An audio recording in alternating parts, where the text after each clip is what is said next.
बहुत संतुष्ट हूँ आपका आईपा से। आपका ये चैनल बहुत अच्छा है। नौजवान हो, मुस्लिम हो, बुनकर हो, किसान हो, गरीब हो, अमीर हो, कोई खुश नहीं है, हर लोग परेशान है। शिक्षा और रोजगार और स्वास्थ्य तभी बनेगा कि माननीय अखिलेश यादव आएंगे, वही विकास किए थे ना। अगर 2022 में आ रहे हैं तो विकास हो पाएगा। ये सरकार तो न विकास की है न विकास करेगी।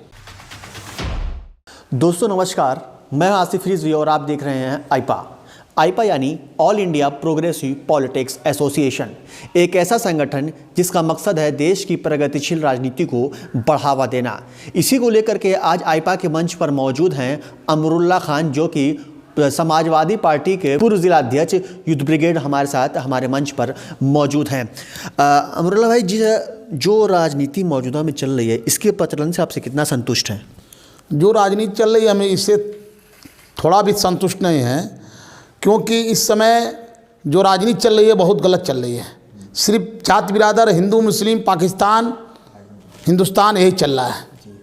तो हम लोग चाह रहे हैं कि विकास की राजनीति हो, जो विकास हो वही हम लोग चाह रहे हैं। तो कैसे बदलाव चाह रहे हैं, क्या होना चाहिए उसके लिए? बदलाव के लिए माननीय अखिलेश यादव राष्ट्रीय अध्यक्ष समाजवादी पार्टी की सरकार बने, माननीय अखिलेश यादव जी मुख्यमंत्री बने, यही हम चाह रहे हैं। बदलाव जब होगा तभी खुशहाल होगा हमारा प्रदेश। हर राजनीतिक दल खुद को लोकतांत्रिक कहता है, क्या वास्तव में दल लोकतांत्रिक है? भाई लोकतांत्रिक हमारा देश है, हमारा सब कुछ है, मगर आप पार्टी कौन है? हमारे हिसाब से समाजवादी पार्टी लोकतांत्रिक पार्टी है। सबसे बढ़िया पार्टी समाजवादी पार्टी है।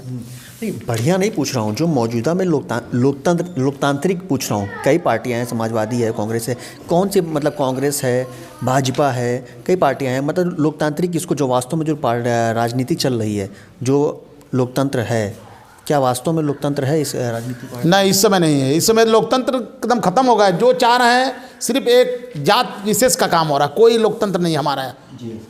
अच्छा, हम चाहे लाख दावे कर लें, लेकिन चुनाव में जो मुद्दे होते हैं वो स्थानीय नहीं रह पाते, किसी न किसी भावनात्मक तरीके से चुनाव लड़े जाते हैं।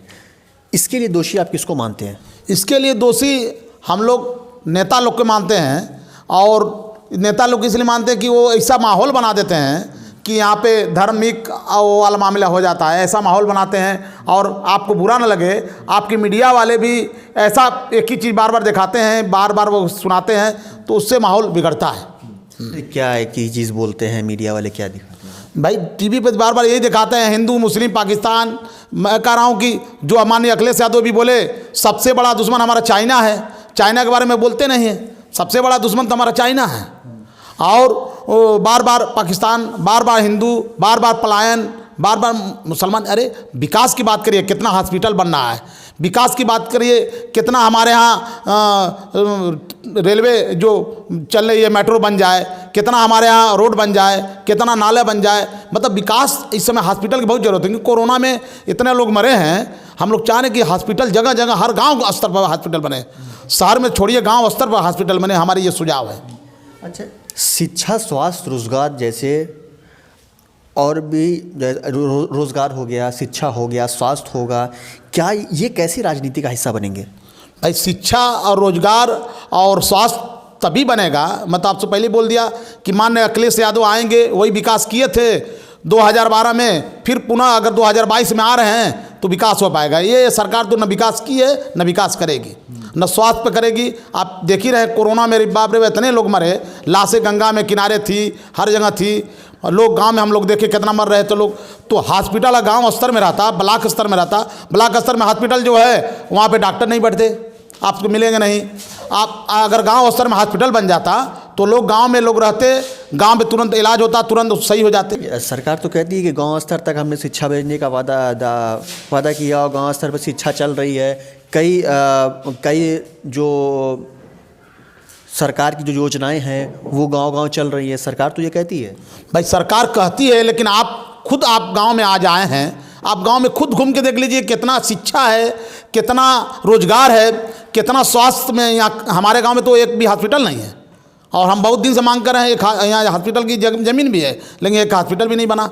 माननीय क्षेत्रीय विधायक से भी कहा गया, यहाँ के एमपी से भी कहा गया, एमपी भी जेल हैं, विधायक तो मान लीजिए आते नहीं हैं कभी इस गांव में, तो क्या जानेंगे कौन ज़रूरत है कौन नहीं है। तो यहाँ सबसे ज़रूरत है हॉस्पिटल की है। और मेरा सुझाव है कि यहाँ हॉस्पिटल भी बने, बैंक भी बने, डाकखाना भी बने गांव स्तर पे, मतलब हर तरह का गांव स्तर में जितना सुविधा हो जाएगी तो लोग बाहर नहीं निकलेंगे। असंतुष्ट होकर वोट देना, सपने पूरा करने के लिए वोट देना, दोनों परिस्थितियाँ होती हैं। ऐसे में जनता सरकार बदल भी देती है अपने वोटों से, लेकिन जनता को कुछ हासिल नहीं होता है। वोट देने पर भी जो जनता जो चाहती है, जो नेता आते हैं वादे करते हैं हम ये करेंगे वो करेंगे, शायद जनता बड़ी उम्मीद लेकर के वोट भी देती है कि हाँ ये नेता आए हैं इनको वोट देंगे शायद कुछ हो जाएगा। सरकार बदल देती है, नेता भी आ जाते हैं, लेकिन जनता को कुछ हासिल नहीं होता। जनता फिर वही अपने आप को ठगा महसूस करती है। क्या करे जनता? भाई जनता को जैसे लोग बरगलाएंगे, जनता अगर हमारी सही रहती तो आज ये नौबत नहीं हो जाती। ये जनता को अगर आप तो लोग मोबाइल हो गई, पढ़े लिखे लोग हो गए, मोबाइल पे यूट्यूब चल रहा है, मोबाइल फेसबुक चल रहा है, अब तो धीरे धीरे लोग जानकार हो गए। पहले जनता थोड़ा कम जानकारी थी तो आप लोग मीडिया के स्तर से पेपर के जरिए जानती थी, अब तो मोबाइल पर सब लोग जान जाते हैं। अब जनता फैसला ले ली है, 2022 में माननीय अखिलेश यादव सरकार बनाएंगे और सरकार बनेगी। क्या युवाओं को नेतृत्व देना राजनीति बदलने के लिए काफ़ी होगा?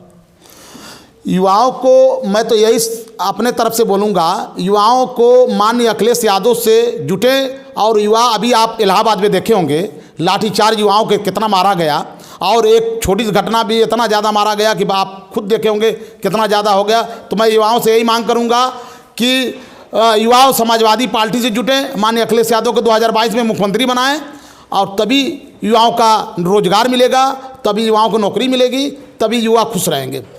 अच्छा, और हमारे राष्ट्रीय अध्यक्ष भी युवा हैं और युवाओं की सोच रखते हैं। अच्छा, आपने बताया राष्ट्रीय अध्यक्ष भी युवा हैं, युवाओं के लिए क्या किया उन्होंने अभी तक? युवाओं के लिए आप रहे होंगे, लैपटॉप बांटे, बेरोजगारों को बेरोजगारी भत्ता दिए और नौकरी भी दिए, और जो भी समस्या थी रोजगार नौजवानों की हल किए। मतलब नौजवानों को जो भी था MLC बनाए, राज्यसभा बनाए, नौजवानों को हर तरह से वो जोड़े, नौजवानों को कोई स्तर नहीं कि छोड़े हैं नौजवानों को, और 5 साल में जो था वो किए। अब मैं यही चाह रहा हूँ कि अगर दोबारा सरकार बनती है तो नौजवानों को माननीय अखिलेश यादव ही ठीक करेंगे। आरक्षण और धार्मिक मुद्दे पर राजनीति क्यों नहीं होनी चाहिए? आरक्षण और धार्मिक मुद्दों पर हम लोग अल्पसंख्यक हैं, जैसे मुस्लिम समाज के हैं, हम लोग के लिए कोई आरक्षण नहीं है। हम लोग को ये मांग है कि अगर मान लीजिए हम लोग की सरकार माननीय अखिलेश यादव की बनती है तो अल्पसंख्यक के लिए आरक्षण लागू करें। हर लोग के लिए आरक्षण है, लेकिन मुस्लिम के लिए कोई आरक्षण नहीं अभी तक लागू हुआ।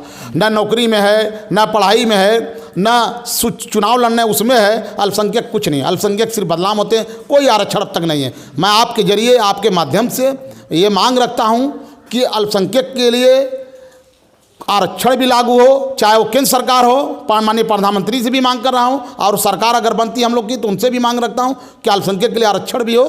और अब तक अल्पसंख्यक के लिए कोई आरक्षण नहीं है। हम चाह रहे हैं कि मैं आपके जरिए आप मांग कर दूँ अल्पसंख्यक के लिए आरक्षण लागू हो।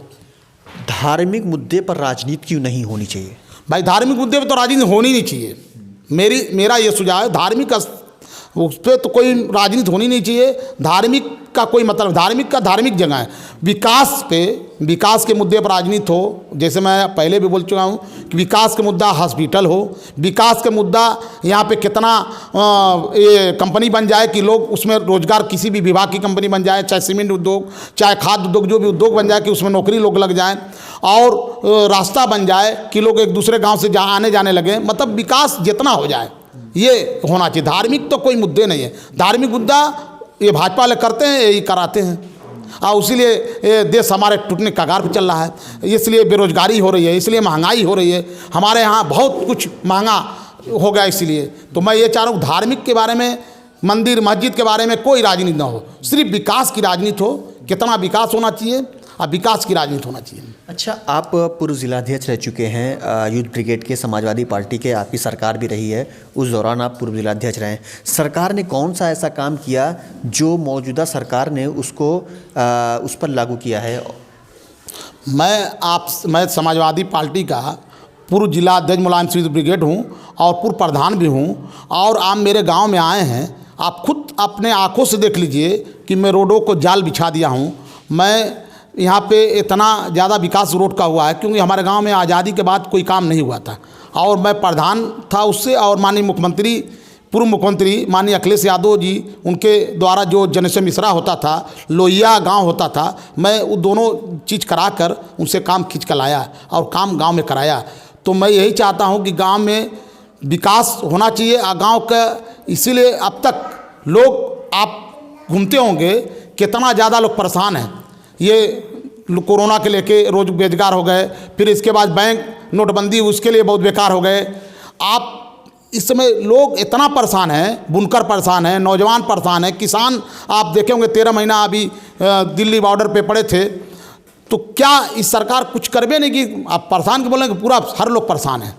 जनता में नौजवान हो, मुस्लिम हो, बुनकर हो, किसान हो, गरीब हो, अमीर हो, कोई खुश नहीं है, हर लोग परेशान हैं। अच्छा, आप आईपा से बात कर रहे हैं, इस वक्त आईपा जो प्रगतिशील राजनीति की बात कर रही है, क्या कहना चाहेंगे आईपा के बारे में? मैं आपके माध्यम से यही कहना चाह रहा हूँ, यही संदेश देना चाह रहा हूँ कि आने वाले 10 फरवरी से लेकर 7 मार्च तक चुनाव 7 चरणों में यूपी का है।